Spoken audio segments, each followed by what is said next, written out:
Il existe, enfoui dans l'histoire de le mondial, un schéma dont presque personne ne parle. Et ce schéma sera déjà en train de se répéter, 4 ans avant qu'un ballon ne soit touché en 2030. Les plus grandes catastrophes de ces tournois ne s'annoncent pas par une manchette fracassante. Elles avancent discrètement, à travers des réunions budgétaires, des contrats de stade et des appels politiques que les supporters lambda n'entendent jamais.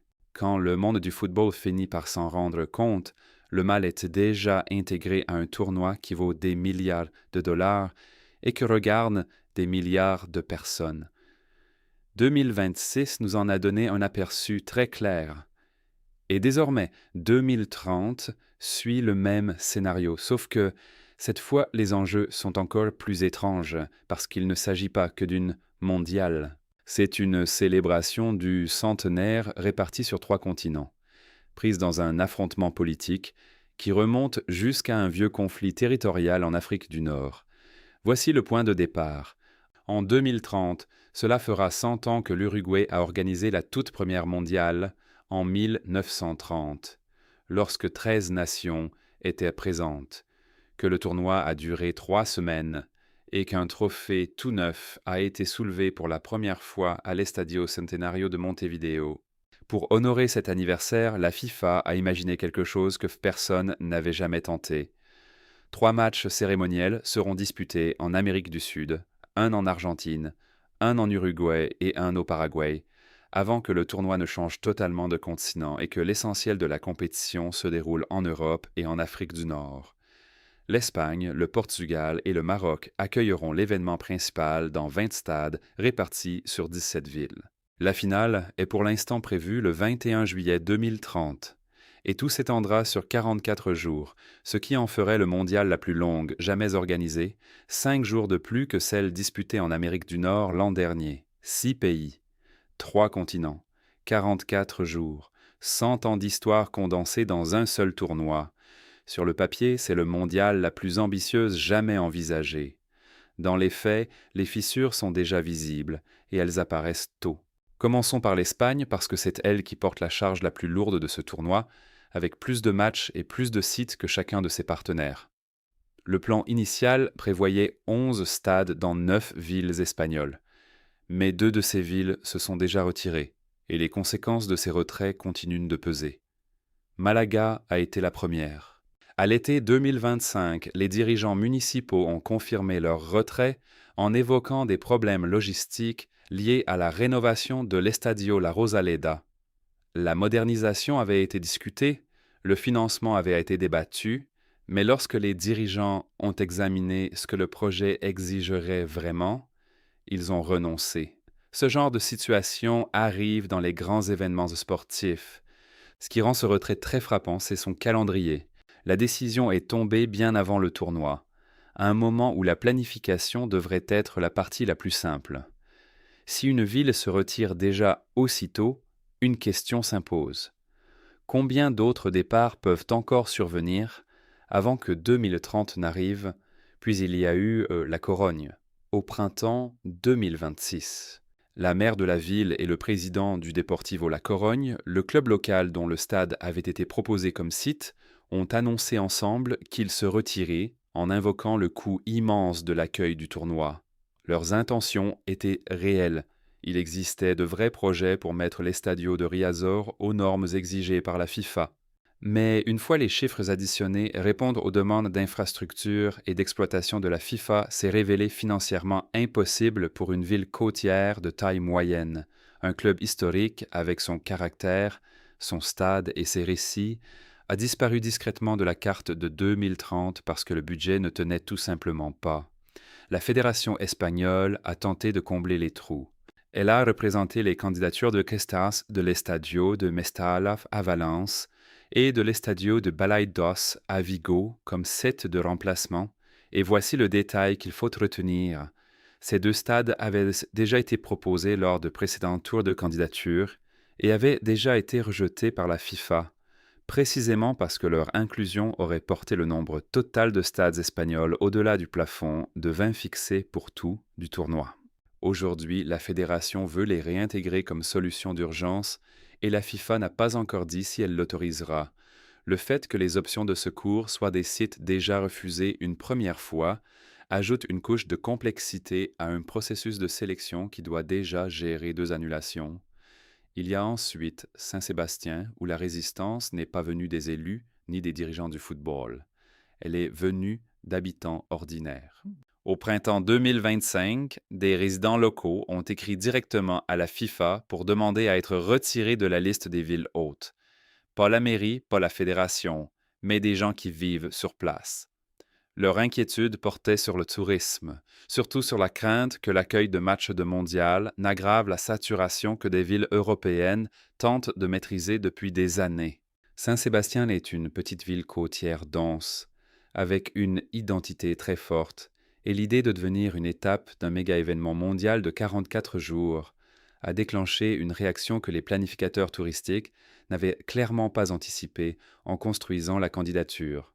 C'est ici que les choses deviennent tendues, parce que derrière chacun de ces problèmes logistiques se cache un affrontement beaucoup plus vaste, qui touche directement au cœur de ce que signifie une organisation à 6 pays lorsque les pays hôtes ne disposent pas du même poids.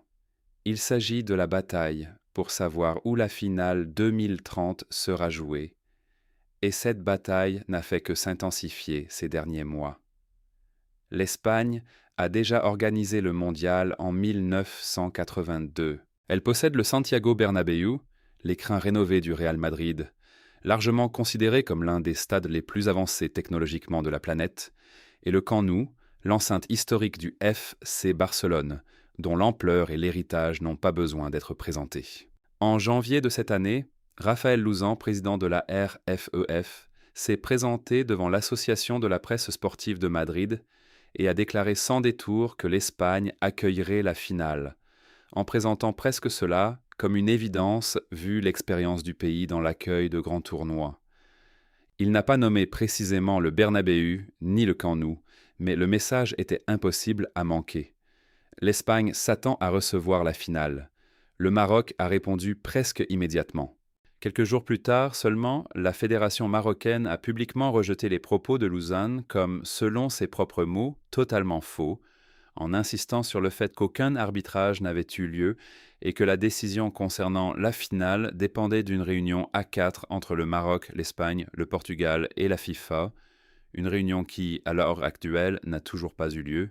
Le Maroc n'a jamais accueilli de mondial, malgré 6 tentatives, en 1994, 1998, 2006, 2010, puis à nouveau pour 2026, avant de réussir enfin en s'intégrant à la candidature commune hispano-portugaise pour 2030. La pièce maîtresse de la proposition marocaine est le grand stade Hassan II, ici en construction près de Casablanca, avec une capacité prévue d'environ 115 000 spectateurs, ce qui en ferait le plus grand stade de football du monde une fois terminé. Pour le Maroc, il ne s'agit pas que d'un match, il s'agit de prouver que le football africain mérite la plus grande scène du tournoi sur le sol africain, surtout lors d'une édition centenaire censée célébrer toute la portée mondiale de ce sport. La FIFA a répété à plusieurs reprises que la décision finale sur le site appartenait entièrement à la FIFA elle-même, et non à un pays hôte particulier, une affirmation que même les dirigeants espagnols ont dû reconnaître, au moins indirectement. Mais reconnaître que la FIFA aura le dernier mot n'a empêché aucun des deux camps d'afficher publiquement sa position. Les informations publiées au début de 2026 suggèrent que l'écart entre ce que l'Espagne considère comme une conclusion évidente et ce que le Maroc considère comme une revendication légitime n'a fait que se creuser. Pour ajouter de l'huile sur le feu, des figures de la RFEF auraient évoqué les scènes chaotiques observées lors de l'accueil marocain de la Coupe d'Afrique des Nations cette année, comme preuve que Casablanca ne serait pas prête pour un événement de cette ampleur, une accusation que les dirigeants marocains ont balayée comme un simple bruit médiatique destiné à affaiblir leur candidature. Au-delà de la bataille du stade, un deuxième dossier, plus épineux encore, s'entremêle avec le rôle d'hôte du Maroc, et il touche au droit international lui-même. Les maillots de l'équipe marocaine ont déjà affiché une carte du pays incluant le territoire contesté du Sahara occidental, une région que l'ONU classe toujours comme territoire non autonome en attente d'un règlement bloqué depuis 1991. Le tribunal arbitral du sport a jugé que l'affichage d'une carte présentant la région disputée comme faisant partie du territoire marocain violait les règlements sportifs, une décision qui a de vraies implications sur la manière dont le rôle grandissant du Maroc dans le football mondial, y compris ses obligations de co-hôte en 2030, croise un conflit territorial qui demeure juridiquement non résolu sur la scène internationale. Un grand média a décrit la situation d'un mot simple, épineuse, et le mot convient parce qu'il fait entrer un conflit géopolitique directement dans un tournoi que la FIFA a toujours affirmé vouloir tenir au-dessus de la politique. Il faut ajouter un autre élément de contexte, car ce conflit a récemment évolué d'une manière qui aide à comprendre la suite vers 2030. À l'été 2025, Londres a officiellement soutenu le plan d'autonomie du Maroc pour le Sahara occidental, une proposition qui accorderait à la région une forme d'autogouvernement tout en la maintenant globalement sous souveraineté marocaine. Les dirigeants britanniques ont en partie justifié ce choix par la coopération sur les infrastructures directement liées aux préparatifs de le mondial, ce qui montre à quel point la diplomatie du football et la politique territoriale se sont mêlées à l'approche de ce tournoi. Par ailleurs, les propres rapports d'évaluation technique de la FIFA sur la candidature de 2030 sont devenus un sujet de controverse, avec des désaccords sur la manière dont les documents officiels de la FIFA représentent les frontières du Maroc, en incluant ou en excluant le Sahara occidental, un débat que les médias marocains et ceux proches de la ligne algérienne interprètent de façon radicalement opposée, selon la version de la carte qu'ils regardent. Prenons maintenant du recul et regardons tout, une organisation à 6 pays, sur 44 jours, sans précédent historique sur lequel s'appuyer. 2 villes hôtes espagnoles déjà parties avant même qu'une seule rénovation de stade soit terminée, avec des remplaçants proposés que la FIFA a déjà rejetés une fois. Une 3e ville espagnole dont les habitants ont eux-mêmes demandé à être retirés de la liste. Un bras de fer public entre les 2 principaux hôtes au sujet du match le plus prestigieux du tournoi. Une décision juridique sur des images de maillots directement liées aux revendications territoriales non résolues de l'un des pays hôtes. Et une proposition évoquée puis finalement abandonnée visant à élargir le tournoi à 64 équipes, ce qui aurait encore étiré un format déjà inédit au-delà de tout ce que le football a jamais tenté de gérer. La comparaison la plus importante est ce qui vient de se passer en 2026. Les problèmes de planification de ce tournoi étaient eux aussi visibles des années à l'avance, et les avertissements ont largement été ignorés jusqu'à ce que les conséquences apparaissent sous forme de fan zones annulées, de réservations d'hôtels qui ne se sont jamais matérialisées, de litiges juridiques et de polémiques qui ont accompagné la compétition dès son premier match. La leçon pour 2030 n'est pas subtile. Répartir une mondiale entre plusieurs pays ne rend pas automatiquement les problèmes plus petits. Cela signifie seulement que ces problèmes obtiennent de plus grandes scènes pour se déployer, remodelées par les tensions propres à chaque pays hôte, des tensions que le football lui-même n'a pas le pouvoir de résoudre. Et pourtant, le Mondial 2030 garde le potentiel de devenir quelque chose de remarquable.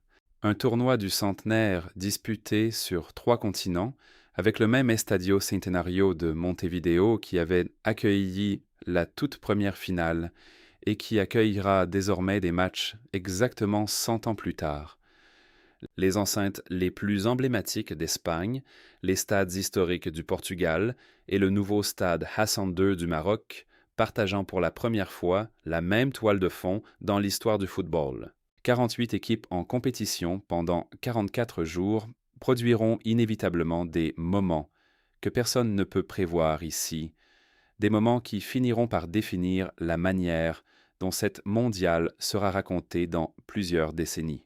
Mais savoir si ces moments seront liés à une véritable célébration ou aux mêmes erreurs recyclées dépend entièrement de la capacité de la FIFA de l'Espagne, du Portugal et du Maroc à résoudre ces conflits bien avant le coup d'envoi, au lieu de les laisser pourrir comme en 2026, jusqu'au moment où il était simplement trop tard pour réparer ce qui comptait vraiment. Le chaos de la Coupe d'Afrique des Nations auquel les dirigeants espagnols continuent de faire référence n'est pas une rumeur vague. C'est un désordre très précis, très récent et très bien documenté. Le Maroc a accueilli la finale de la Coupe d'Afrique des Nations 2025 en janvier de cette année, au stade Prince Moulay Abdellah de Rabat, et le match contre le Sénégal est devenu l'une des finales les plus chaotiques de l'histoire du tournoi. En fin de rencontre, une révision vidéo a accordé au pays hôte, le Maroc, un pénalty controversé et les joueurs sénégalais ont quitté la pelouse en protestation, interrompant totalement le jeu. Des supporters sénégalais furieux ont ensuite tenté d'envahir le terrain, lançant des chaises et des objets sur les stadiers, tandis que la police anti-émeute se dépêchait de former une barrière et de rétablir l'ordre.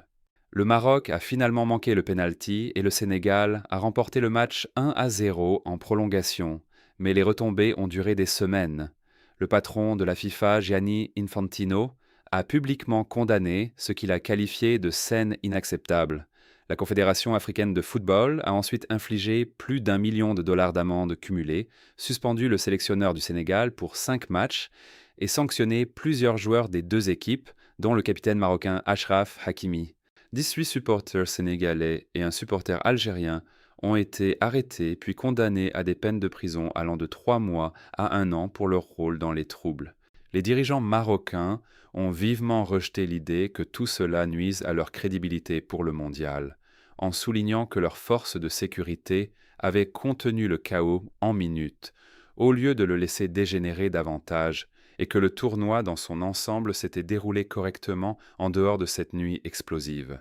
Des figures de la RFEF, en revanche, auraient incité directement l'incident pour demander si Casablanca est prête à accueillir un match ayant l'ampleur et la pression d'une finale de mondial. Reste à savoir si cet argument pèsera auprès de la FIFA, mais il fait désormais officiellement partie de la conversation qui façonne l'attribution de la finale 2030. Et c'est le genre de détail qui montre à quel point une seule nuit chaotique dans le football de sélection peut se répercuter sur des négociations totalement différentes, à 2 continents de distance. Il existe aussi, sous tout cela, un courant politique plus large qu'il faut comprendre, parce qu'il explique pourquoi le Maroc pousse aussi fort maintenant au lieu d'attendre patiemment que la FIFA règle les choses plus tard. La position diplomatique du Maroc sur le Sahara occidental s'est renforcée au cours de l'année écoulée et la candidature à le mondial s'est directement mêlée à cette dynamique. À l'été 2025, Londres a officiellement apporté son soutien au plan d'autonomie proposé par le Maroc pour le territoire.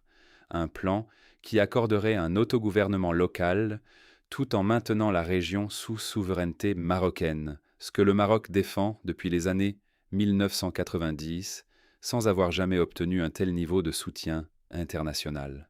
Les dirigeants britanniques ont lié explicitement cette approbation à la coopération sur les infrastructures autour des préparatifs du mondial, ce qui dit tout de la fusion entre football et géopolitique dans ce cas précis.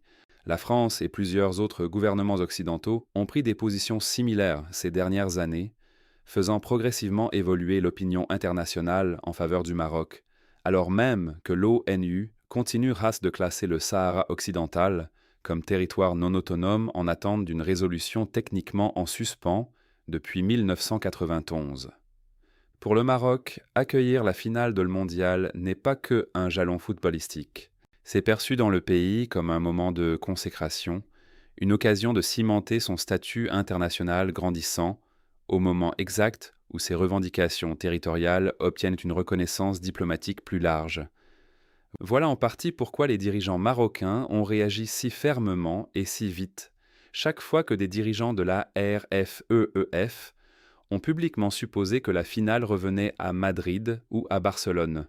Le Portugal, troisième partenaire de cet arrangement, est jusqu'ici resté largement à l'écart des gros titres, et cela en dit déjà beaucoup sur cette histoire. Les stades portugais, dont l'Estadio da Luz à Lisbonne et l'Estadio do Dragão à Porto, sont plus petits que les plus grandes enceintes espagnoles et ne répondent pas à l'exigence minimale de la FIFA de 80 000 places pour accueillir une finale, ce qui retire de fait le Portugal de la discussion sur le site de la finale, quelle que soit l'issue du duel entre l'Espagne et le Maroc. Cette réalité a discrètement façonné toute la négociation, car cela signifie que ce n'a jamais été un combat à trois. C'est un duel entre l'Espagne et le Maroc, avec le Portugal comme co-hôte respecté qui recevra une part complète de matchs de groupe et de phases à élimination directe, mais sans voie de réaliste vers l'accueil du plus grand match du tournoi.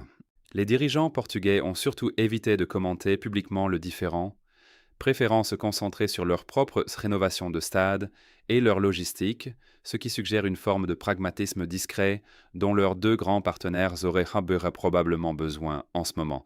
Il y a également une question structurelle suspendue au-dessus de tout le tournoi, qui dépasse n'importe quelle ville hôte ou n'importe quel conflit politique, et c'est la FIFA elle-même qui l'a introduite.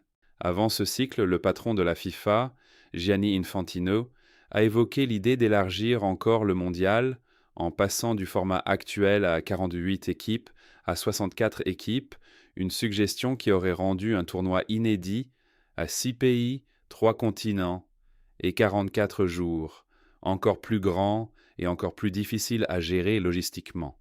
Cette proposition n'a jamais dépassé le stade de la discussion et semble avoir été mise de côté pour l'instant.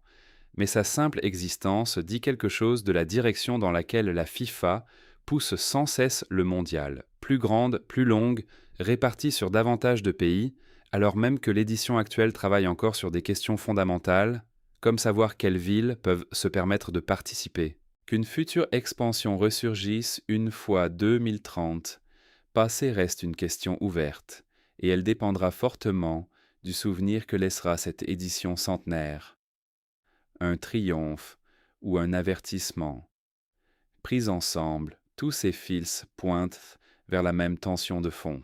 La FIFA veut que le Mondial 2030 soit retenu comme le moment où le plus grand tournoi de football a bouclé la boucle, en revenant symboliquement en Amérique du Sud, tout en s'étendant physiquement en Europe et en Afrique pour la première fois dans l'histoire de ce sport.